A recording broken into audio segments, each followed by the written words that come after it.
I'm Matt from Adventurous Way, and today we're going to be installing the NoFreezeWaterHose, drinking hose and sewer hoses on our outdoors RV travel trailer. We're here in Vermont in early November, and remarkably the temperatures today are going to get well up into the 60s, but that's not going to last for long. We're going to be camping here all winter and the temperatures are going to drop a lot lower. We're expecting lows around 0 Fahrenheit, and in extreme conditions it could drop to around -15 Fahrenheit. All of that is not even including the wind chill. So we need to be prepared for some very cold, prolonged conditions here in the RV. And one of the biggest things we need to worry about is our water pipes and the hoses running to and from the RV. Now, the setup we have here today is the usual setup that's been working great for us for over 2 years on the road. We have a regular RV sewer hose on the little support running into the drain there. And then our fresh hose, the white hose there, is the hose coming with the drinking water. Both of those hoses are liable to freeze when the temperatures start to drop, and if they freeze they can burst and cause us all sorts of problems. Not to mention the sewer hose, nobody wants to deal with that being frozen. So we are upgrading the hoses today to some heated hoses. Now, we did a lot of research before we bought these, and we were really close to actually making our own DIY hoses. In the end we decided not to. This is something that we'd read a lot of concerns around fire risks, and honestly, I just didn't want to risk something going wrong in some really cold conditions where I'd have to be fixing things outside, and it would just not be a nice thing to do at all. So we decided to go with NoFreezeWaterHose. We'd read some great reviews and heard some good recommendations about them. They're based here in the US, and we just really believe that the quality of the product they produce is what we need to get us through this winter. As part of that installation today, we need to do a couple of things. Obviously, we need to take out the old hoses. That's nice and easy.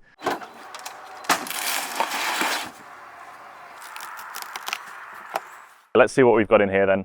So I'm seeing, this is obviously the sewer hose. This is huge. That is some serious insulation. And then it looks like down here we've got the drinking water hose as well. Again, that's pretty large. We've also got these extending bits on here. These are pigtails, and we requested that on these hoses. These will kind of wrap around the other sort of valves and fittings and things to stop those freezing as well. Oh, that's nice. A nice note from the owners there. Mr. Knight, you now have the best hoses on the market. We appreciate the business. Please tell your neighbours we are always available for any questions if need be. Enjoy our product.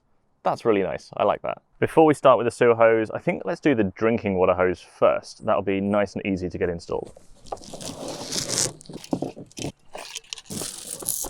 Wow, this thing is a beast.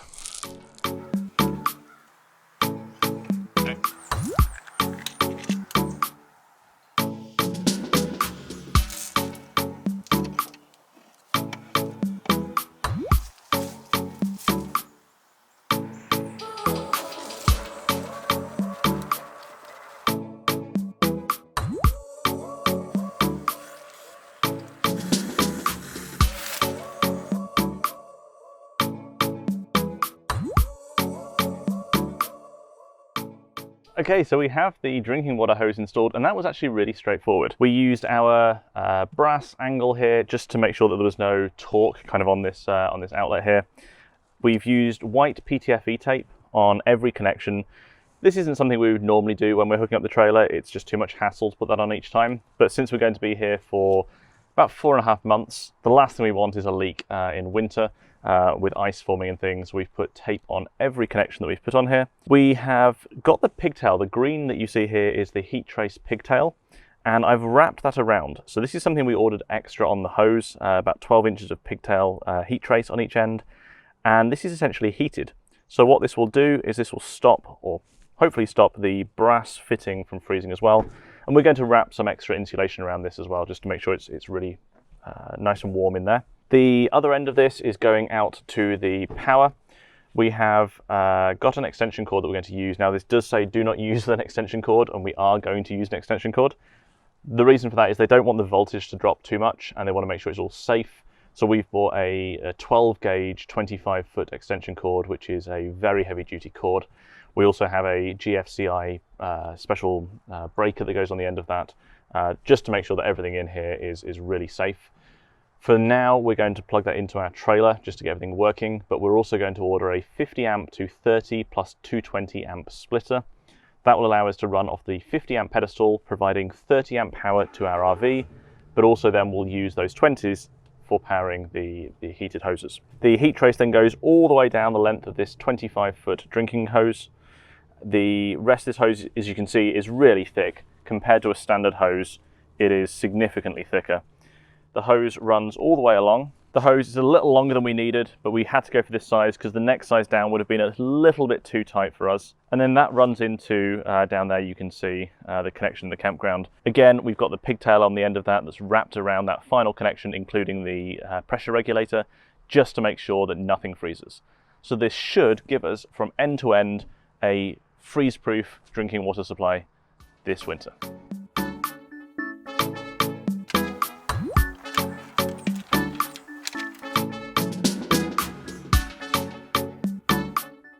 So today we're going to be installing our sewer hose. Now we planned to do this at the same time as the drinking water hose, but we realised we had forgotten to order a couple of the parts. Specifically, we had forgotten to order this connector and this elbow. So let me show you how this all goes together so you can see. Now this is the hose itself here, you can see, and it has the power cord on one end, and these two green pieces on either end are pigtails that we can use to wrap around bits of the fittings and things to keep those warm as well. Now, the way the hose connects at the RV end is using one of these two connectors. The hose has a different type of end. It is not the typical end that you find on an RV hose. This is called a cam lock, and so these two adapters are cam lock adapters. One of these adapters that we could use simply turns the bayonet fitting on a regular RV sewer attachment into the cam lock fitting. The other is a female cam lock fitting, but this time you actually cement it onto the sewer pipe itself. We were going to go down this route and do this one, but we've actually changed our mind. We're going to use this one instead. Now the cam lock system is a much better system than the regular sewer hose fittings on RVs. It is much more durable, it is a truly watertight fitting, no chance of leaks or degradation over time. But not every sewer hose out there uses it, in fact most don't. So by using the standard bayonet fitting, we actually preserve compatibility with existing attachments so that we can easily go back to those and use our normal hose attachment in future. Down the line, we may well include this and swap out this one, include this one instead, if we decide to get a new sewer hose to replace our standard non-heated hose that is compatible with these cam lock fittings. We ordered these originally when we got the hose. Here's what we forgot to order. This is what goes at the dump station end. The first is the cam lock fitting that will attach to the dump station end, and this exposes the 4 prongs of the bayonet fitting. This attachment is just a regular rhino attachment, and this is the elbow that will go into the dump station. So what we'll end up with is at the dump station end, we'll have it looking like that, and at the RV end, it will plug in here. So today's plan is to get this installed.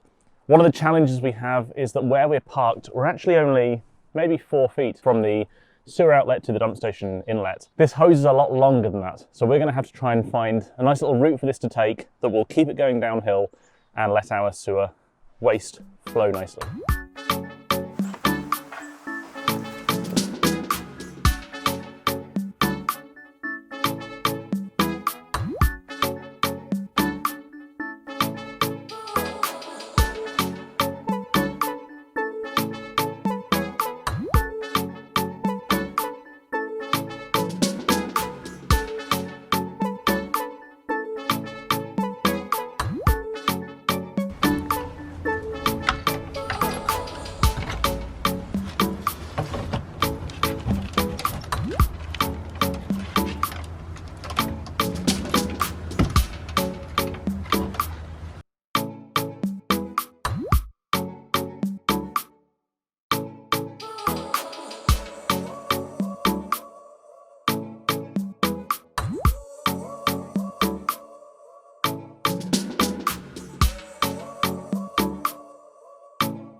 Danny, your thing isn't even...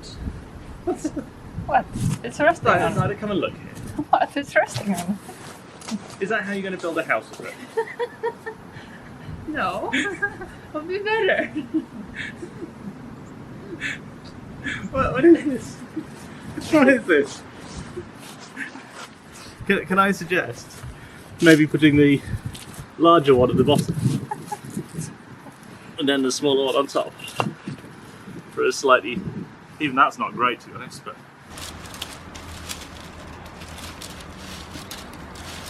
Or maybe do that instead of those blocks.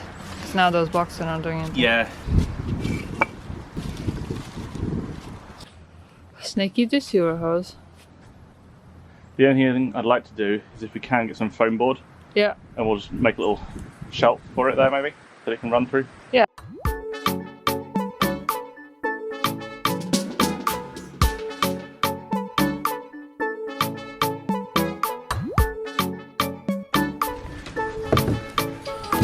And then this other piece went there. Okay. So then last thing to do is just put a big piece of tape over the top of that. Yep.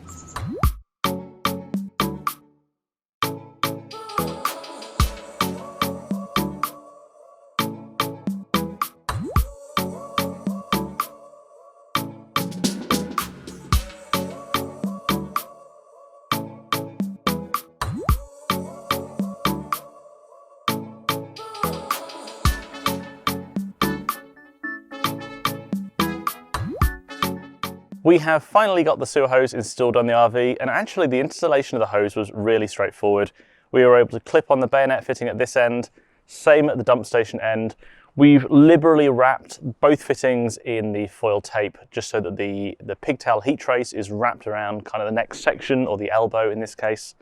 We've also left ourselves these little flaps in the skirting so I can reach through and pull the valves for both grey and black. We've run out of the foil tape. Otherwise we would have put a bit more on here and just sealed these up a little bit better as well. We're going to order some more foil tape and we'll just get those secured. But we have the sewer hose now installed, the freshwater hose installed. We were able to get a pretty nice gradient going down to the dump station on the sewer hose, just using a couple of blocks here and building ourselves a little platform there, and then reusing the original stand that we had before. All in, this is now plugged in underneath. We have plugged both of these in through smart plugs. That not only gives us control to turn them on and off if we want to through our home automation system, but also means that we can keep an eye on exactly how much power each of these hoses is pulling through the winter. They don't have a thermostat built in, but they're also not on all the time. They're a self-regulating type of heat trace in here, which means the colder it gets, the more heat they pull, and that temperature is kind of measured all the way along the hose.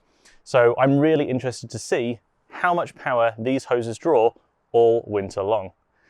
The installation was super straightforward, once we remember to order the right part at least. The hoses are really, really good quality. All of the parts here seem really robust and strong.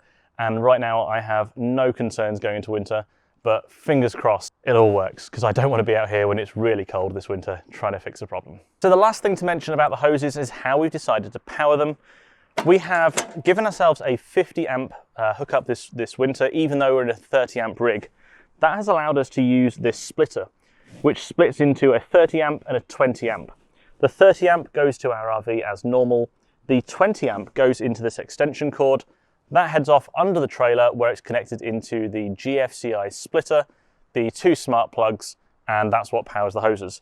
This means that however much power they do pull isn't kind of taken off the 30 amp allowance that we have in the rig, which just means that we don't have to worry about things. So if you have enjoyed this video about how we installed the NoFreezeWaterHose and sewer hose on our outdoors RV, then be sure to hit that subscribe button and join us this winter as we do our first cold winter camping in our travel trailer.